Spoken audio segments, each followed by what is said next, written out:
नमस्कार मित्रमैत्रिणींनो, मी विजया परब तुम्हा सर्वांचे स्वागत करते स्वामींची छत्रछाया या माझ्या यूट्यूब चॅनलवरती। आजचा विषय आहे स्वामीचरणी हितगुज। एका निवांत क्षणी स्वामींचरणी निवेदन।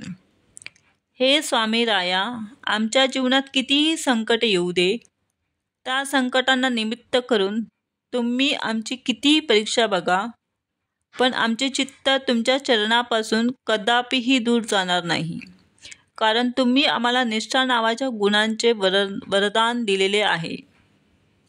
हे आई, तुझ्या चरणी आमची निष्ठा अजून दृढ कर आणि तुझ्या कृपेच्या साम्राज्यात टिकवून ठेव, कारण तू सोडून आम्हाला दुसरे कोणीच नाही। हे स्वामी राया, तू भक्तांचा कैवारी आहेस। आमचे भाग्य म्हणून तुझी सेवा आम्हाला मिळाली। आमचे भाग्य म्हणून तूच आमच्याकडून सत्कर्म करून घेतो आणि हे करून घेत असताना भलेही कोणी कितीही त्रास देवोत, आमच्या विरोधात उभा राहू देत, पण तू मात्र तुझ्या भक्तांचीच बाजू घेतोस। तू तुझ्या भक्ताला न्याय देतोस आणि भक्तांचा कैवारी म्हणून असलेली तुझी कीर्ती अबाधित ठेवतोस। हे माऊली, असेच आम्हा भक्तांच्या पाठीशी उभी राहा, आम्हाला प्रेरणा दे, आम्हाला मार्गदर्शन कर। हे स्वामी राया, तुम्ही मला सर्व काही दिलेत, माझ्या मनाच्या सर्व आकांक्षा पूर्ण केल्या आणि ज्या पूर्ण नाही झाल्या, परंतु त्याच्या व्यतिरिक्त तुम्ही माझ्या झोळीत माझ्यासाठी जे योग्य आहे तेच टाकले। माझ्यासारख्या परमाला तुम्ही तुमच्या छत्रछायेखाली घेतले आणि कधीही एकटे सोडले नाही। हे आई, असेच मार्गदर्शन कर, अशीच मला साथ दे, माझ्या हातून नेहमी सत्कर्म करून घे। स्वामी राया, आपण नेहमी म्हणत, आमच्या भक्तांना आमच्यापासून कधीच कोणीच तोडू शकत नाही।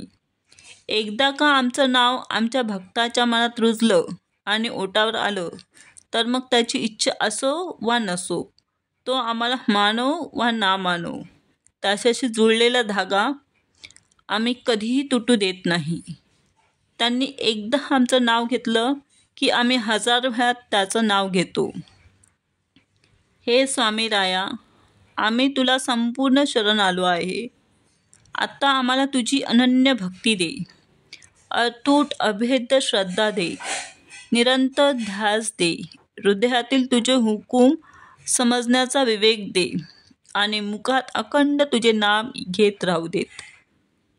हुकुमाचे पालन करत तुझी आनंददायी अविश्रांत सेवा आमच्या हातून घडू देत। हे स्वामी राया, माझ्या जीवनात अशीच सकारात्मक माणसं पाठव की ज्यांना बघताच मला तुझी आठवण येईल, जे सकारात्मक आहेत, ध्येयवेडे आहेत, ज्यांच्या सहवासात येताच माझ्यातील भक्ती वाढेल, प्रेम वाढेल, माझा विश्वास अजून अतूट अभेद्य होईल। अशीच सकारात्मक माणसं पाठव आणि तुला अपेक्षित समृद्ध, यशस्वी, आरोग्यदायी, आनंदी जीवनाची अभिव्यक्ती करवूनच घे। हे स्वामी राया, मला तुझ्या सत्य स्वरूपाची ओढ आहे।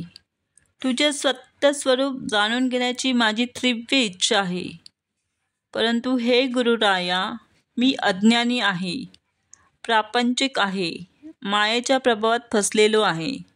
म्हणून हे परमपित्या, मला तुझी अनन्य भक्ती दे, अतूट अभेद्य श्रद्धा दे आणि माझे प्रत्येक कर्म तुझीच सेवा करून घे आणि तुझी कृपा ग्रहण करण्याचा पात्रतेचे बनव।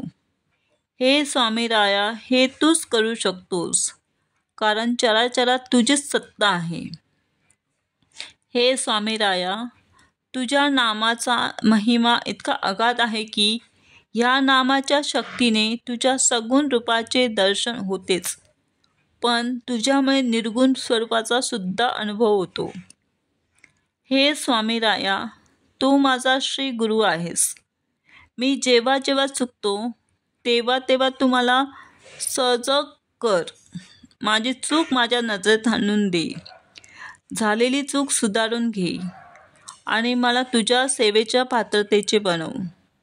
कारण तुझ्या सेवेकरी बनणे ही स्वतःच खूप मोठी कृपा आहे. त्यातच आध्यात्मिकसह प्रापंचिक यश सामावलेले आहे. हे स्वामी राया, तू आमची आई आहेस. प्रत्येक क्षणाला तू आमची काळजी करतेस, आमचे संरक्षण करतेस. संकट येण्याच्या अगोदरच त्याचे निवारण करतेस. हे स्वामी माऊली, आमची लायकी नसताना तू आम्हाला कुशीत घेतलेस. खरोखर तुझ्या उपकाराची परतफेड करण्याची आमची पात्रता नाही. तुला फक्त इतकीच विनंती आहे की आमच्या मुखानं अखंड तुझे नाम असू दे. आमच्यातील मीपणा विलीन कर आणि तुझ्या सेवेच्या पात्रतेचे बनव. तुझा अनंत कोटी धन्यवाद स्वामी माऊली. तुला अनंत कोटी धन्यवाद. हे स्वामी राया, केवळ तुमच्या पायाशी बसून राहणं हे देखील तुमचं पूजन. तुमच्यापासून दूर असताना तुमचं चिंतन करणं हे देखील तुमचं पूजन. हातात जपाची माळ नाही की मुखात पूजाविधीचे अस्खलित मंत्र नाहीत किंवा षोडशोपचाराचे पूजनाचा थाटमाटही नाही. सुगंधित फुले नाहीत, रसाळ फळेही नाहीत, घमघमणारं अत्तरही नाही, गोमातेच्या तुपाच्या प्रशांत निरंजनाची आरती नाही. परंतु प्रत्येक क्षण तुमचाच विचार करणं हे देखील तुमचंच पूजन. स्वामी राया, आपली कृपा हेच आमचे साध्य आहे. आपला फक्त आशीर्वाद असू द्यात माऊली. श्री स्वामी समर्थ.